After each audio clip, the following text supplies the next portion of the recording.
Breaking news చూస్తున్నాం. ఆస్తి వివాదం కారణంగా ఓ వ్యక్తి పురుగుల మందు డబ్బాతో ఆందోళనకు దిగిన ఘటన హుజూరాబాద్లోని సబ్ స్టేషన్ ఎదురుగా చోటు చేసుకుంది. ముగ్గురు అన్నదమ్ముల మధ్య ఉన్న ఉమ్మడి ఆస్తి విషయంలో తలెత్తిన గొడవ ఈ ఆందోళనకు దారితీసింది.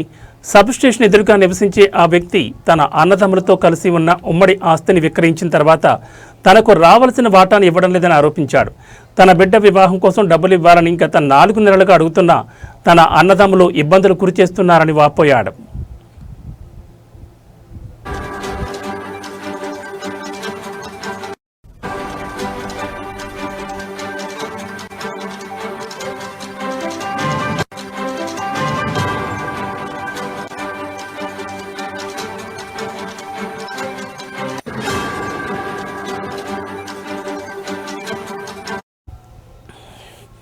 ఈ నేపథ్యంలో తీవ్ర మనస్తాపానికి గురైన అతను తన ఇంటి ముందు పురుగుల మందు డబ్బాతో బైఠాయించి ఆత్మహత్యకు యత్నించాడు.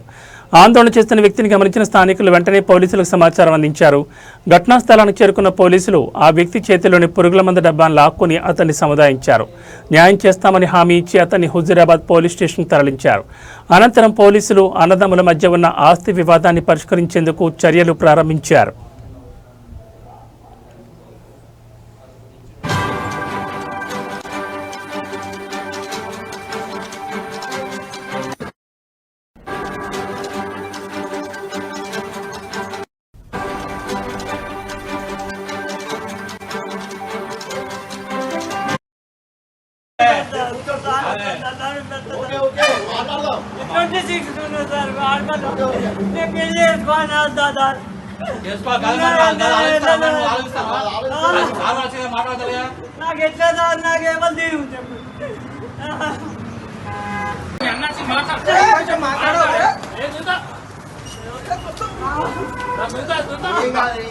ఆయన ఒప్పుకున్నాడు, ఇస్తాను ఒప్పుకున్నాడు.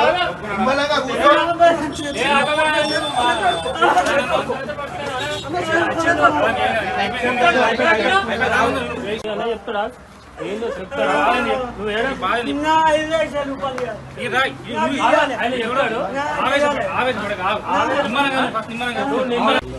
అవును. ఈ పైసలు ఇచ్చేటప్పుడు కూడా ఉంటారు. సీను ఉన్నాడు, మళ్ళీ రమేష్ ఉన్నాడు. 5 లక్షల వాళ్ళు ఇచ్చిన తర్వాత కూడా 3-5 తీసుకున్నాము. 15 ఇంకా 15 ఉన్నాయి. 15 మళ్ళీ వచ్చిన తర్వాత ఇస్తామని చెప్పేసినాం.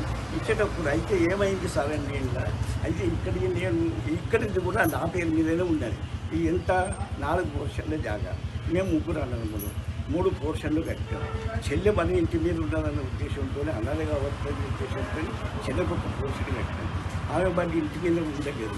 మళ్ళా మొగల్ దగ్గరికి పెరిగితే కోవిట్ల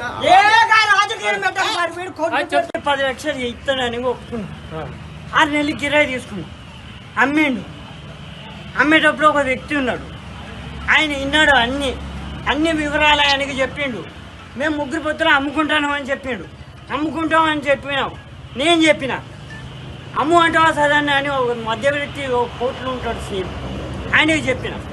ఆయన వచ్చిండు, మాట్లాడిండు, అమ్ముకుందాం అన్నాడు.